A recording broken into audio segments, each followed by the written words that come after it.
Babe, I got you, babe. Babe, I got you, babe. Tengo la canción de Sonny Cher metida aquí en la cabeza.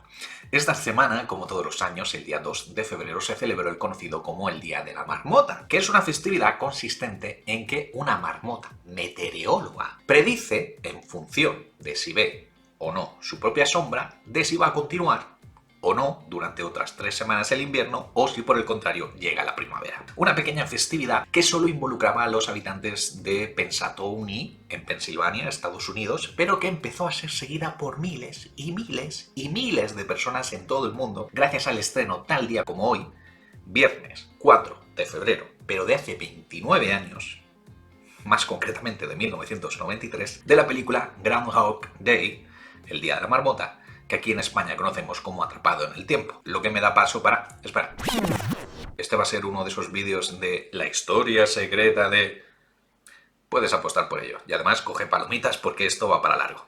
¿Tengo razón? ¿Tengo razón? ¿O tengo razón? La historia de la película se centra en un reportero llamado Phil Connors, bastante desagradable, que termina metido en un bucle temporal, es decir, condenado a repetir una y otra vez el mismo día, en la pequeña localidad de Pennsauken y tiene que redimirse de sus actos para conseguir salir del mismo. El concepto del bucle temporal no es que fueran original, forma parte de la ciencia ficción desde comienzos del pasado siglo, en 1900 y poco ya empezó a contarse las primeras historias de lo mismo, pero sí que es cierto que la película fue la primera en exprimir al máximo las posibilidades de este concepto. El guionista Daniel Roman se trasladó a Los Ángeles a principios de los años 90 para dedicarse al cine después de haber vendido su primer guión, que terminó convirtiéndose en la película Hear No Evil, que fue un fracaso, la verdad, y que giraba en torno a una atleta sordomuda que se metía en problemas con una moneda robada. Un día, mientras Rubin estaba en el cine esperando que empezase la proyección, se entretenía leyendo El vampiro Lestat, que es la continuación de Entrevista con el vampiro, es decir, la segunda parte de las crónicas vampíricas de Anne Rice. Y empezó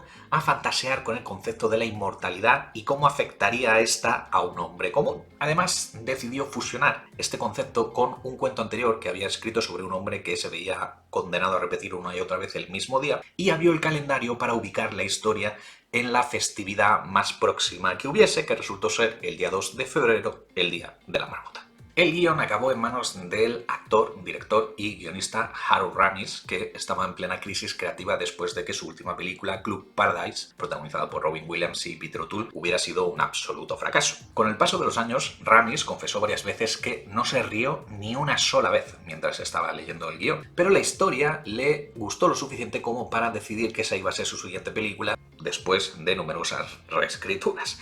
Reescrituras no solo por sus propios gustos, sino también por las presiones del estudio que la produjo, Columbia Pictures. Además, ojo, del interés del actor protagonista Bill Murray, que veía este proyecto como un puente para dejar de hacer comedias y empezar a hacer papeles más serios. De hecho, se cree que gracias, entre otras películas, a El Día de la Marmota, Bill Murray acabó haciendo películas como por ejemplo Lost in Translation de Sofía Coppola. Y antes de nada, decir que, aunque El Día de la Marmota fue un éxito, entre otras cosas, gracias a Bill Murray, también es cierto que antes de Murray fueron considerados otros actores. Por ejemplo, Tom Hanks. Aunque el actor rechazó el proyecto, Tom Hanks rechazó hacer El Día de la Marmota porque creía que ya el público le tenía asociado con personajes benévolos.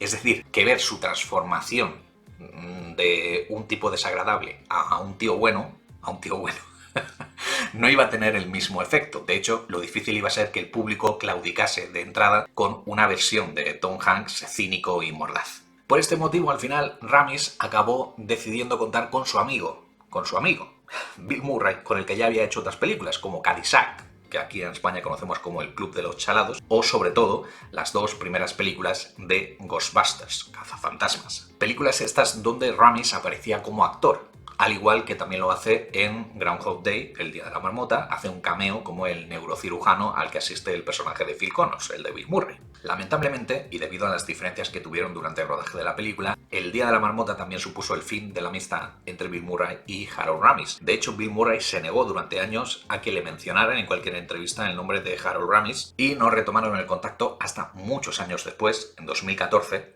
pocos meses antes de que Harold Ramis falleciera. Pero volvamos al punto, y es que estábamos hablando de las diferencias entre el primer guión y el resultado final que vimos en pantalla. Y es que es curioso observar con retrospectiva cómo el universo conspiró para que El Día de la Marmota fuese la película que terminamos viendo. ¿Por qué? Por ejemplo, en la primera versión se empezaba directamente ya con Phil metido dentro del bucle temporal y narrando todo lo que estaba pasando en tercera persona. Recursos ambos que decidieron suprimirse porque de esta forma el público se sorprendería con lo que estaba pasando, al igual que lo hace el propio Phil, y además supondría un cambio de inflexión en el arco del personaje. Otro de esos cambios importantes de la primera versión del guión es que el final terminaba con Phil saliendo del bucle temporal, declarándose a Rita, el interés romántico que tiene, que está interpretado en la película por Andy McDowell, pero Rita le rechaza, lo que hace que la propia Rita acabe dentro de su propio bucle temporal como si Phil le hubiera transmitido la maldición. No digo yo que no hubiera sido un giro final sorpresa, pero el final feliz que tiene El Día de la Marmota hace que la sensación final sea la de cuento navideño, lo que hace que a su vez la película se compare con otros clásicos del estilo, como por ejemplo Qué bello es vivir de Frank Capra. Y otro de los cambios significativos que hubiera tenido la película y que afortunadamente no se dejaron en la versión final fue que los ejecutivos de Columbia presionaron para que se explicara el porqué del bucle temporal, porque ellos estaban confundidos de no saber el porqué. Rubin, el guionista, hizo varias versiones donde se daba una explicación. En unas era la maldición, un hechizo de una amante despechada de Phil, otras veces era el resultado de un experimento fallido de un científico loco, o incluso había veces que era una intervención divina para castigar a Phil por sus pecados. Pero al final se dieron cuenta de que esta justificación era completamente innecesaria y además el no saber el por qué alimentaba el misterio y ha dado lugar a numerosas teorías con el paso de los años. Por cierto, otro de los debates constantes alrededor de la película es sobre cuánto dura el bucle temporal. Y no se ponen de acuerdo, y el propio guionista y el director, ninguno sabe cuánto dura el bucle. Pero todos coinciden en que deben ser miles de días. Es decir, miles de veces que Phil tiene que revivir el día 2 de febrero. Aunque la mayoría de los cambios eran sutiles diferencias en el tono de la película y que supuso la ruptura de la amistad que os estaba comentando entre Ramis y Bill Murray. El primero quería que la historia fuese una comedia pura y dura, mientras que Murray estaba más interesado en los aspectos filosóficos de la historia. Pero fijaros que de esta lucha creativa surgió una mezcla que hizo que El Día de la Marmota sea una de las mejores películas de todos los tiempos. Por ejemplo, la escena de la bolera, donde Bill Murray le pregunta a dos parroquianos si alguna vez se han sentido que están atrapados en una vida monótona y sin sentido, y sus dos interlocutores se limitan a suspirar y darle un trago a la cerveza, porque así es exactamente como se sienten sin estar atrapados en ningún tipo de bucle temporal. O esa otra escena donde Murray le dice a Rita que él es Dios. Tú no eres Dios. No soy Dios. Digo que soy un Dios. Y después de haber intentado suicidarse sin éxito cientos de veces, dice una de las mejores frases de la historia del cine, que es: he muerto tantas veces que ya ni siquiera existo. Todas esas discusiones, sin embargo, supuso la diferencia entre el director y el actor, y es cierto que Bill Murray tuvo un comportamiento, reconocido además por él mismo, bastante discutible a lo largo del rodaje de la película. Por ejemplo, un día se negó a seguir rodando después de tener que rodar la escena donde mete el pie hasta el fondo en un charco. Todo ello a pesar de que, como suele ser costumbre cuando se ruedan este tipo de escenas, Bill Murray rodó la escena con el pie completamente vendado, con un pantalón térmico y con doble calcetín, además de tener a dos asistentas preparadas para secarle el pie con secadores de manos una vez que se dijese corten. Y sí, es cierto que Bill Murray sufrió varios incidentes a lo largo del rodaje de la película que sin duda yo también estaría de mala hostia. Por ejemplo, fue mordido varias veces cuando secuestra a la marmota, pues la marmota le mordió varias veces en esa escena y a lo largo de la película tuvo que soportar temperaturas, tanto él como el resto del equipo, de -7 grados bajo cero. Pero con posterioridad ha dicho que su comportamiento más bien se debía a que en el momento del rodaje estaba divorciándose de la madre de dos de sus hijos, Margaret Kelly. Por supuesto, no puedo dejar de pasar la ocasión de mencionar varias curiosidades más de la película. Por ejemplo, la aparición de Chris Elliott en el cast como el cámara de televisión, actor de quien yo ya era fan cuando se estrenó la película gracias a la telecomedia Get Alive, que en España se estrenó con el título de Búscate la vida, donde Elliot interpretaba a un repartidor de 30 años con el síndrome de Peter Pan que se negaba a dejar la casa de sus padres. Dato: el actor que hacía del padre de Chris Elliott en la serie era el propio padre en la vida real de Chris Elliott. Una serie, esta de Búscate la vida, súper irreverente, que entre sus guionistas contaba con, ojo, Charlie Kaufman, posteriormente guionista de películas de culto como Her, Adaptation, El ladrón de orquídeas o Cómo ser John Malkovich, y Bob Odenkirk, posteriormente conocido como actor por ser Saul Goodman en las series tanto de Breaking Bad como de su propio spin-off Better Call Saul. Y también en el reparto de Groundhog Day aparece Stephen Tobolowsky como Ned. ¿Ned?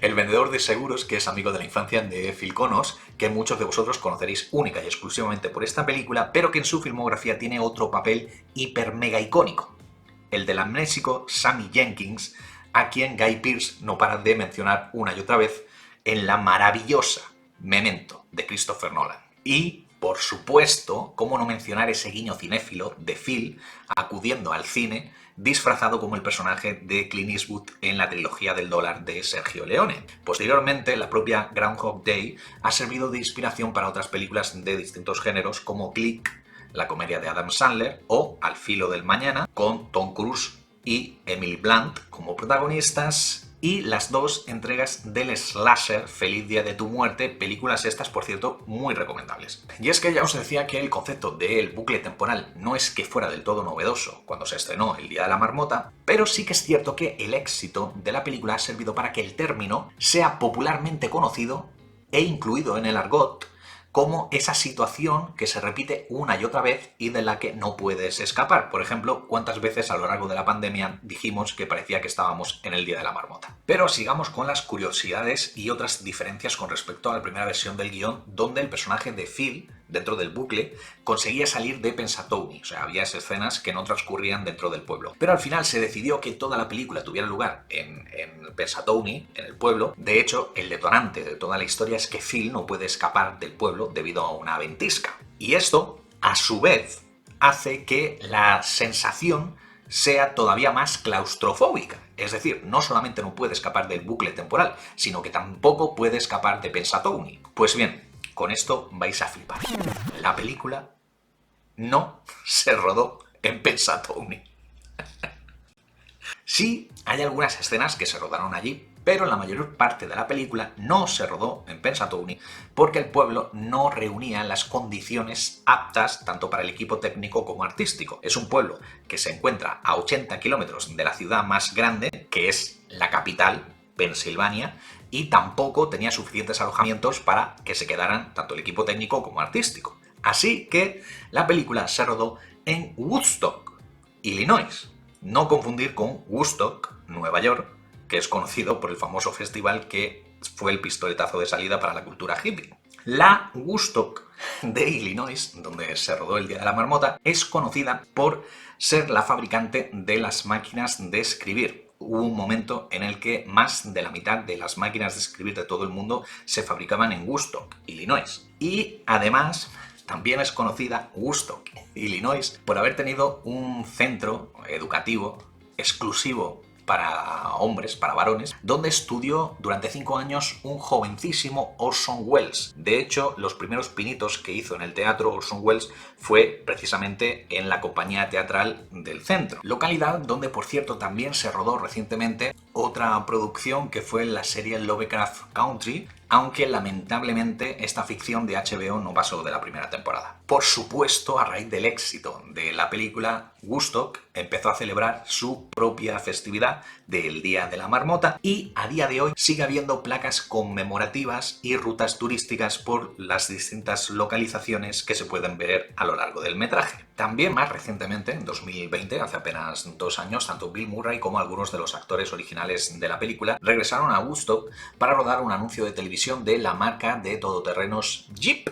El spot resultante es bastante simpático y se ve de nuevo a Murray haciendo unas socias de Phil Connors atrapado de nuevo en un bucle temporal y con la marmota de compañía de aventuras, pero Murray parece ser que no está muy satisfecho con el resultado final porque ha dicho que este es el primero y el último anuncio que rueda en su vida. Regresando a la película original, por supuesto, cuando se estrenó fue un éxito, y también se cree que parte del éxito que tuvo la película en su día, en el momento de su estreno, fue gracias a que 1993 fue un muy buen año para el cine en general y para el familiar en particular, ya que los estudios se habían dado cuenta de que era mucho más fácil llegar a un taquillazo de más de 100 millones de dólares si hacían películas para toda la familia. Por ejemplo, en 1993 tuvimos Free Willy, Liberada Willy, El último gran héroe, la película de Arnold Schwarzenegger, Señora and the Fire, con el tristemente desaparecido Robin Williams, o especialmente la primera entrega de Jurassic Park, dirigida por Steven Spielberg. Aunque en 1993 tuvo éxitos para todos los gustos, como por ejemplo el thriller subido de tono Una proposición indecente,